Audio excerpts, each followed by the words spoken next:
3D design YouTube চ্যানেলে আপনাদের সবাইকে জানাই স্বাগত। তো আজকে আমরা যেটা শিখবো সেটা হলো আর্টক্যামের যে কোনো মডেলকে কিভাবে আমরা ইমেজে কনভার্ট করব।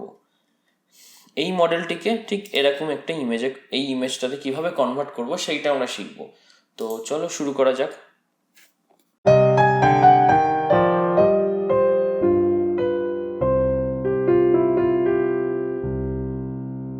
এই মডেলটাকে সবার প্রথমে আমাদের STL এ সেভ করতে হবে।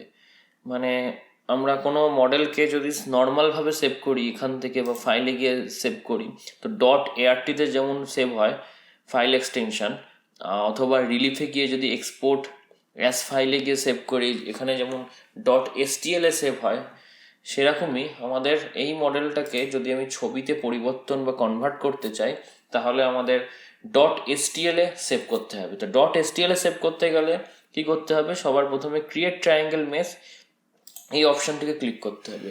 ক্লিক করার পর এখানে একটাই অপশান আছে যেটা হলো টলারেন্স, এইটাই আমি চেঞ্জ করবো, আর এখানে কিছু করার দরকার নেই। তো টলারেন্স যদি 1 mm থাকে তাহলে কিন্তু হবে না, এখানে আমার টলারেন্স রাখতে হবে 0.001। 1 mm রাখলে কেন হবে না সেটাও আমি দেখিয়ে দিই। এই যে মডেলটাতে যে 3Dটা করা হয়েছে খুব স্মুথ আছে। যদি আমি 1 mm এ কাজ করি তাহলে এই ছবিটা আমি 1 mm ক্রিয়েট করতে দিয়ে দিই, তাহলে দেখাই যাবে কি হবে। যদি 1 mm এ করা হয় তাহলে দেখা যাবে এই যে মডেলটা স্মুথনেসটা একদম থাকবে না, পিক্সেল ফেটে যাবে। এই যে দেখো এখানে কোনো স্মুথনেস নেই, তো ফেটে ফেটে যাওয়ার মতো অবস্থা হয়ে গেছে। এই কারণের জন্যই এখানে আমাকে টলারেন্স রাখতে হবে 0.001। এবার যত বেশি টলারেন্স রাখবো তত টাইম লাগবে। আগের বারে যত তাড়াতাড়ি হয়ে গিয়েছিল এবারে কিন্তু অত তাড়াতাড়ি আমার এই অবস্থাতে আসতে টাইম লাগবে। তো আমি আবার ক্রিয়েট অপশানে ক্লিক করে দিলাম। এই যে হচ্ছে, এখানে খুব টাইম লাগবে, পিসি কনফিগারেশনের ওপর ডিপেন্ড করেও টাইমটা লাগে। তো এটা যতক্ষণ কনভার্ট হচ্ছে ততক্ষণ যারা এই চ্যানেলে নতুন এসেছো তাদেরকে বলি সাবস্ক্রাইব করে নাও, লাইক করো ভালো লাগলে। আর যদি কোনো বিষয়ের সম্বন্ধে ভিডিও বানানোর দরকার পড়ে তাহলে অবশ্যই কমেন্টস করো। হোয়াটসঅ্যাপ গ্রুপ আছে, লিঙ্ক দিয়ে দেবো ডেসক্রিপশানে, সেখানেও কমেন্টস করে জানাতে পারো। আমাদের মডেলটা এখানে এসে গেছে, কত সুন্দর স্মুথনেস আসছে। আগের বারে যেরকম ফেটে গিয়েছিল এখানে কিন্তু সেটা নেই। তো এবার আমরা এটাকে কি করব, সিম্পল সেভ করব। সেভে করলাম, এখানে আমি যাও একটা নাম দিলব, আমি 1ই দিলাম। এইবার এখানে আছে সেভ অ্যাজ টাইপ, এখানে দেখো .stl, এর একটা .stl, কোন STL এ সেভ করবো? দুটোতেই সেভ করা যায়, বাইনারি STL আর আছে ASCII STL। বাইনারি STL এ সেভ করলে যদি এই ফাইলটার সাইজ আমি এমনি জাস্ট ধরছি, যদি এটা 100 MB হয় বাইনারি STL এ, তো ASCII STL এ করলে এটা হয়তো 300 থেকে 400 MB হয়ে যেতে পারে। তখন সেক্ষেত্রে আমার যখন এই কিশটে গিয়ে আমি এইটিকে ইম্পোর্ট করে আনবো, তখন এটা কিন্তু টাইম লাগবে। সেই কারণের জন্য আমি এটা বাইনারি STL এ করবো। তো বাইনারি STL কে সেভ করে দিলাম, ওটাকে সেভ হচ্ছে, দেখি, দেখো সেভ হয়ে গেছে। এখনো সেভ হয়নি, এখানে 0 বাইটসে আছে। সেভ হয়ে গেছে, 600 MB হয়েছে। যদি এটা আমরা দেখিয়ে দিই, সেটা সেভ করে যদি আমরা ASCII STL এ যদি করি, এটার নাম 2 দিই, তাহলে দেখো কতটা বড় সাইজ ফাইলের হয়ে যাচ্ছে।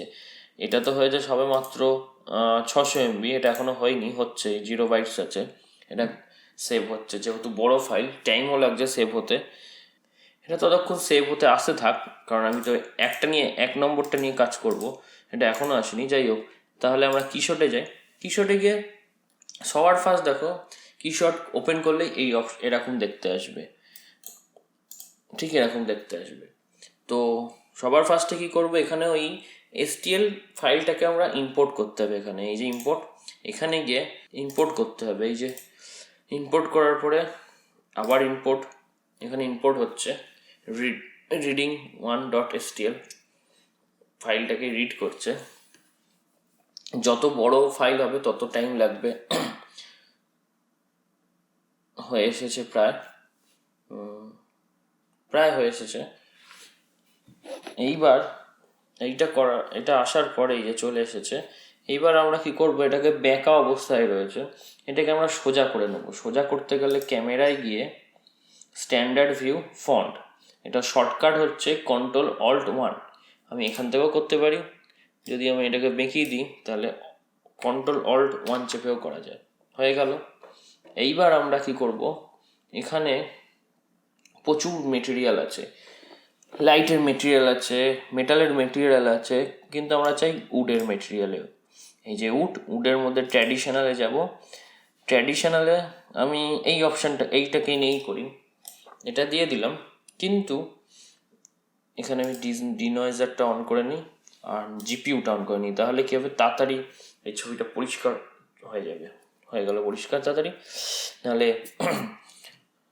এই যে আবার হেভি চলে আসছে, এটা জিপিউ অ্যান্ড ডিনয়েজটা অন থাকলে তাড়াতাড়ি হয়ে যাবে। তো এখানে দেখা যাচ্ছে এই যে টেক্সচারটা রয়েছে লম্বি রয়েছে, কিন্তু আমি চাই আড়াআড়িভাবে, এইভাবে। তো এটাকে কি করতে হবে, সবার ফার্স্টে এই যে এইখানে যে অপশানটি আছে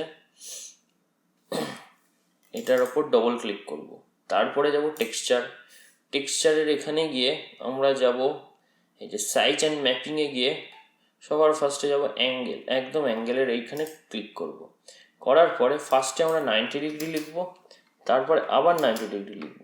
লিখে ট্যাপ এন্টার বা ট্যাপ প্রেস করলেই দেখো টোটালটা ঘুরে গেছে। এইবার আমাদের এখানে কি কাজ বাকি থাকছে, এখানে থাকছে আমরা এখানে আমাদের যা কাজ মোটামুটি হয়ে গেছে। এইবার যেটা থাকছে, যদি আমি এখানে ব্রাইটনেস বাড়াতে চাই সেটা করা যেতে হবে, কন্ট্রাস্ট বাড়াতে চাই সেটা করা যাবে। এটা সম্পূর্ণ নিজের পছন্দ অনুযায়ী করতে হবে। আমার যেটুকানি কাজ করা সেটা হয়ে গেছে। এইবার নিজের যদি পছন্দের ব্রাইটনেস বাড়াবো কমাবো সেটা করা যায়। আচ্ছা, তারপরে প্রপার্টিসে গিয়ে যদি আমরা এর রিফ্লেকশন, যদি একটু গ্লসিনেসটা বাড়াতে চাই সেটা করা যাবে। এটাই দিয়ে দিলাম, এই দেখো এখানে গ্লসিনেস চলে এসছে, হালকা চকচকে ভাবটা চলে এসেছে। আচ্ছা, এখানে যদি আমরা শ্যাডো ফেলতে চাই সেটা করা যাবে। তার জন্য করতে হবে এডিটে গিয়ে add geometry, add ground plane, এখানে গিয়ে ডবল ক্লিক করার পরে স্পেকুলারে গিয়ে ব্ল্যাকটাকে হোয়াইট করে দেবো।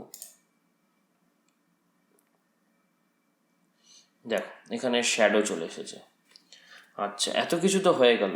এইবার আমরা যেটা করব, আচ্ছা যদি মনে করো এর ব্যাকগ্রাউন্ড চেঞ্জ করবে তাহলে এনভায়রনমেন্টে গিয়ে জাস্ট কালারের জায়গায় গিয়ে এইটা ক্লিক করে দিতে হবে, তাহলে এর ব্যাকগ্রাউন্ড চেঞ্জ হয়ে গেল।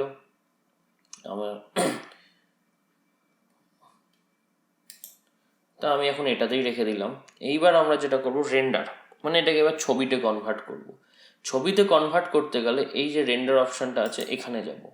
এখানে আছে রেজুলেশন। রেজুলেশন সবচেয়ে কম আছে 640x436, সবচেয়ে হাইয়েস্ট আছে 7680x5235। তো আমার এত লাগবে না, আমার 1024 করলেই যথেষ্ট। তারপরে আছে এখানে জেপিজে কোয়ালিটি 100 করে দিলাম। আচ্ছা, ফরম্যাট আছে জেপিজে, পিএনজি, পিএসডি, তো আমি জেপিজেতেই রাখবো। অপশান আছে, পরের অপশান নাম হচ্ছে অপশান। এখানে আছে রেন্ডার ইঞ্জিন, কিসে করবো, সিপিইউ থেকে মোডে করবো না জিপিইউ মোডে। যদি তোমার জিপিইউ থাকে তো জিপিইউ মোডে করতে পারো, নাহলে সিপিইউ মোডে রাখতে পারো। তবে যদি জিপিইউ থাকে জিপিইউ মোডে করলে ফাস্ট হবে। 100% জিপিইউ ইউজ করবো, তাহলে তাড়াতাড়ি হয়ে যাবে। এখানে যা আছে স্যাম্পল এটাই থাক, এখানে কিছু নড়াচড়া করার দরকার নেই। তারপর আছে কুইনে যেটা হবে, যদি আমি এরকম আরও অনেকগুলো রেন্ডার করতে চাই তাহলে কি হবে, এইটাকে করে অ্যাড টু কুইন করে দিলে এই সেটিংসটা এইখানে সেভ হয়ে থেকে গেল। এটা হচ্ছে, দেখি ততক্ষণে আমাদের 2 নম্বর ফাইলটা কত বড় সাইজ হয়েছে। দেখো 2.83 জিবি।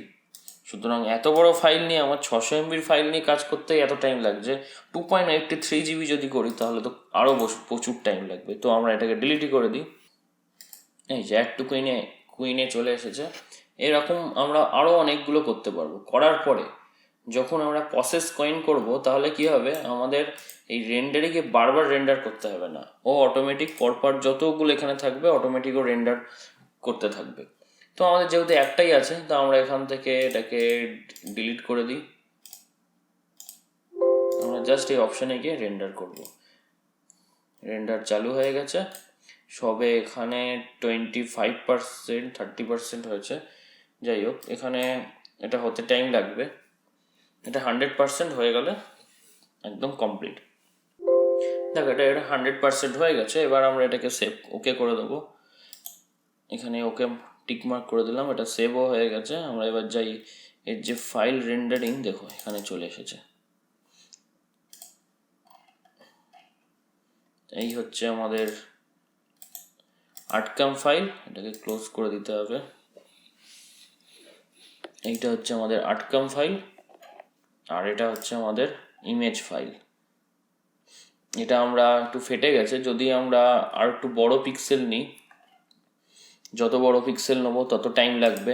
জাস্ট এই অপশানে গিয়ে আমরা এখানে যদি পিক্সেলের থেকে বাড়িয়ে দিই 1920, 3000, যত করবো তত ছবিটার কোয়ালিটি ভালো হবে। এই হচ্ছে আমাদের ফাইনাল আউটপুট। তো আজকে এই পর্যন্তই, আবার দেখা হচ্ছে পরের কোনো ক্লাসে। যদি তোমাদের কোনো ডাউটস থাকে অবশ্যই কমেন্টস করবে, নতুন কোনো অপশানের সম্বন্ধে জানতে হলে অবশ্যই কমেন্টস করবে। তো চলো, দেখা হবে পরের ক্লাসে। Good bye.